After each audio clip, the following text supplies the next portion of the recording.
లోకంలో వివాహానికి అన్నిటికన్నా చాలా భయంకరమైనటువంటి ప్రతిబంధకం ఎక్కడ ఉంటుంది అంటే జాతకంలో కుజదోషం ఉంటే ఉంటుంది.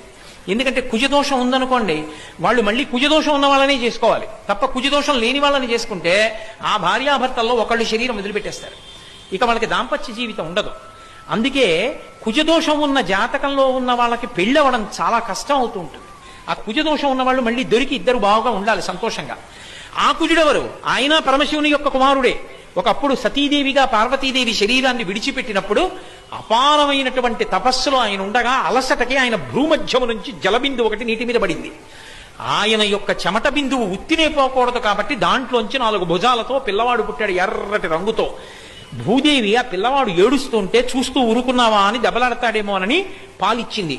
భూదేవి నువ్వే పెంచు అన్నాడు. ఆయనే కుజుడు, శివపుత్రుడు. కుజుడి గురించి వింటే చాలు అపారమైనటువంటి శివానుగ్రహం కలుగుతుందని చెప్పి